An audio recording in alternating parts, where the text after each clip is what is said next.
temas de coyuntura, ¿verdad? A donde estén los salvadoreños siempre les importa lo que está pasando en la realidad nacional, algunos más, algunos menos, pero todos tenemos derecho a saber cómo estamos, saber también a qué tenemos derecho y sobre todo a ejercer esos derechos sin tener que exigirlos, como por ejemplo en el caso del voto en el exterior, ¿verdad? Qué triste lo que está pasando cuando por segunda vez tenemos un veto presidencial y vienen las críticas extremas en ambas posiciones. Es bien fácil decir es que el presidente trajo su propuesta tarde o que el presidente está bloqueando el ejercicio del voto del ciudadano salvadoreño en el exterior, como dicen algunos analistas, y que aquí el que está bloqueando es el presidente Bukele, porque ahí está el derecho ya proporcionado para su ejercicio por parte de los diputados, pero que él lo está bloqueando con el veto. Y como ya abordamos el tema del voto en el exterior en una plataforma anterior, nada más voy a decirles lo mismo que ya les dije, solo que de una forma más breve. Es decir, y este es un mensaje para el presidente. Presidente, la única opción, mientras no se cumpla lo estipulado en la sentencia 156 del 2012, es el veto. Cualquier otra posibilidad es una violación directa a la Constitución, tal cual, de forma reiterada, se encuentra la Asamblea Legislativa, porque no es la primera vez. Ya para el tema del voto cruzado se declararon incompetentes de poder arreglar la situación y le tocó al Tribunal Supremo Electoral emitir un reglamento por orden directa de la Sala de lo Constitucional, aplicación directa de la Constitución, para que se pudiera materializar esa situación. Ahora nos encontramos con una ausencia de legislación en cuanto a proporcionarle al salvadoreño en el exterior su derecho a ejercer el voto, tanto pasivo como activo, para presidentes, para diputados y para alcaldes. Y le dijo que ese es otro de los fundamentos que están utilizando, que es de forma progresiva, dicen, y que por lo tanto no es inconstitucional. Falso.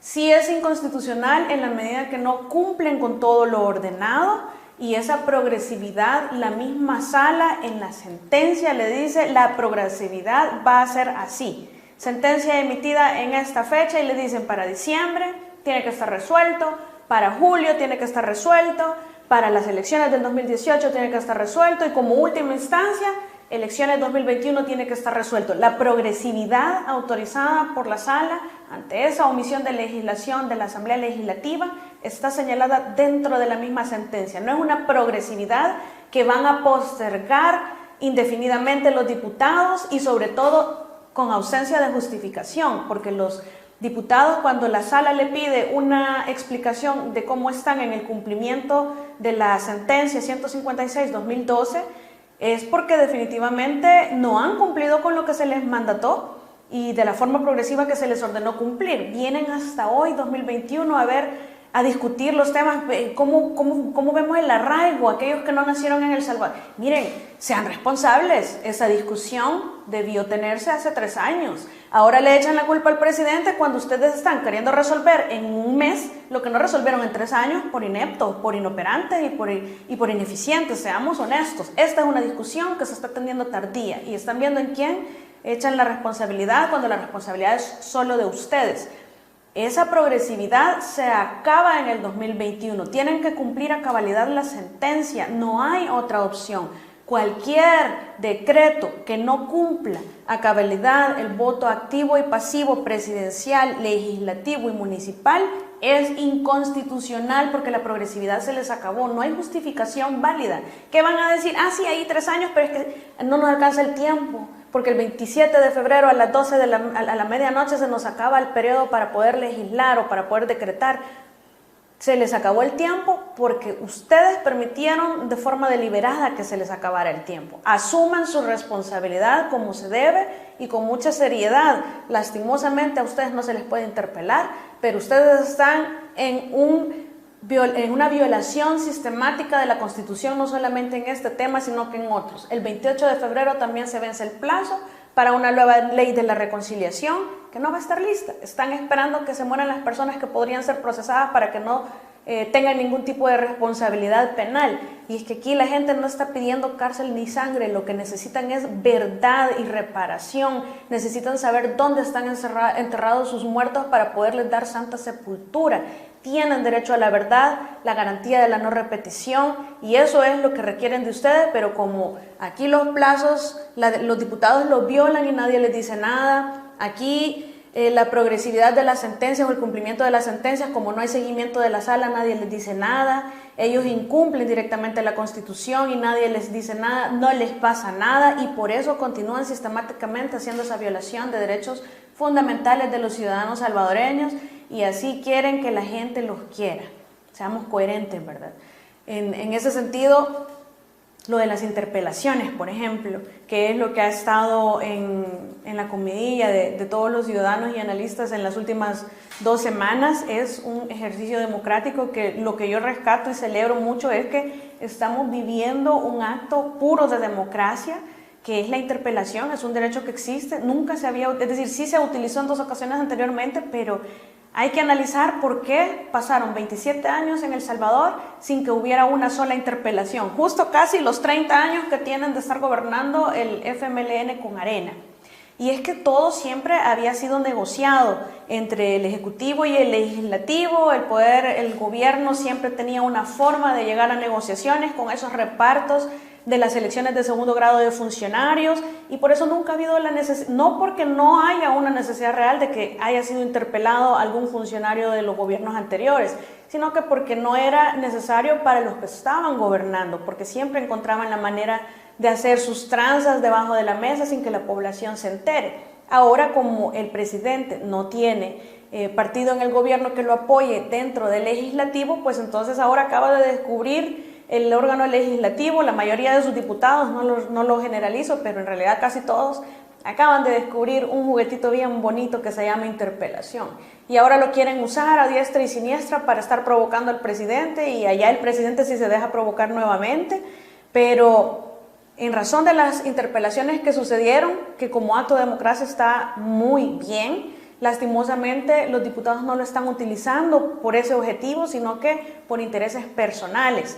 Vimos, fíjense que hay elementos fundamentales y básicos en que tienen que haber sido tomados en cuenta para ver las preguntas, haber filtrado esas preguntas que se les hicieron a los interpelados, y es bien triste que ni siquiera se tomaron la molestia de investigar qué tipo de preguntas y qué tipo de manera tienen que dirigirse a los interpelados, cuáles son los requisitos, ya que no los tenemos reglados, pues hubiéramos estudiado nosotros la coyuntura de otros países bastante similares a los nuestros y hubiéramos encontrado cómo era la forma más elegante, de nivel más alto para que se hicieran esas preguntas, porque definitivamente tienen que estar dotadas de cortesía parlamentaria, no tienen que ser preguntas personales. Nosotros aquí evidenciamos que diputados estuvieron ensañados de forma personal y tratando de ridiculizar a los interpelados.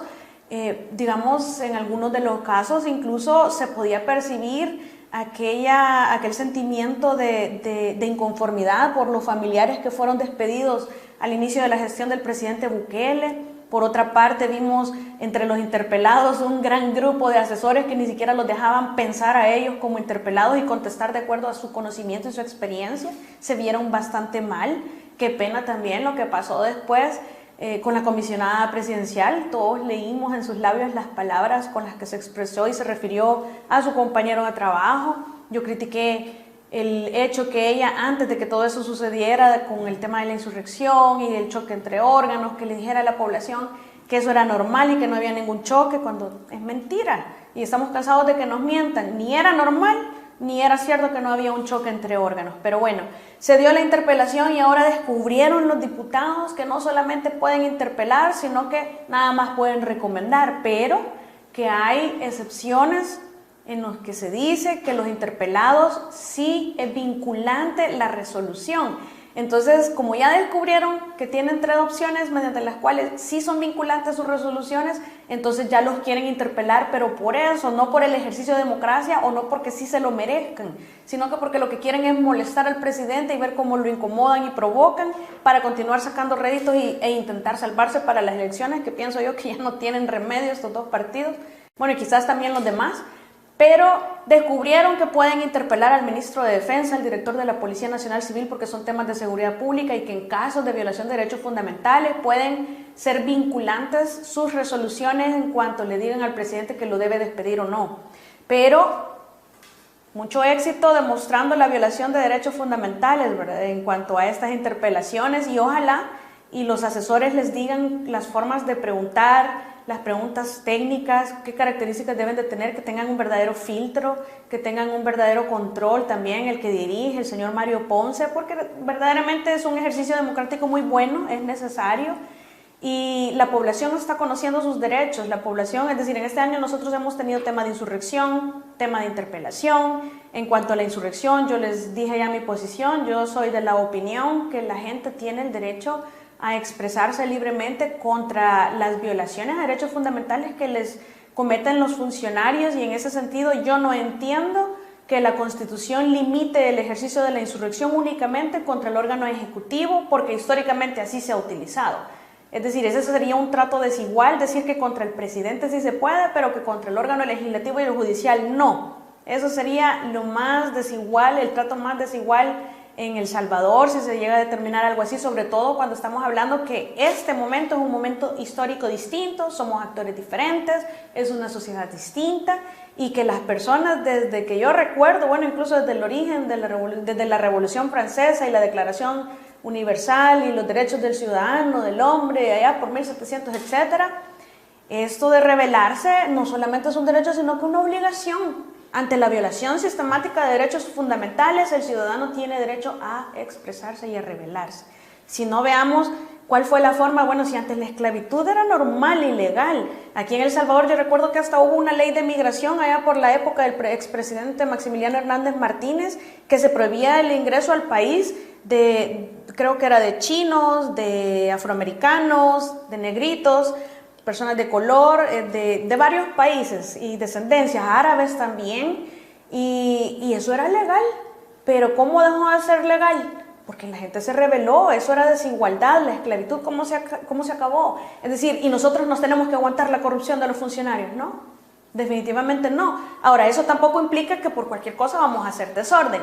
Para eso están también las elecciones, que es algo menos traumático para el país y que es lo que yo siempre voy a recomendar. Porque en las elecciones recordemos que quién es responsable que en los últimos 30 años tengamos a muchos sujetos repetidos gobernando una y otra vez y otra vez y otra vez y otra vez. ¿Quiénes son los que elegimos? No somos nosotros. ¿O quiénes son los que cada elección deciden no ir a votar y ejercer ese derecho?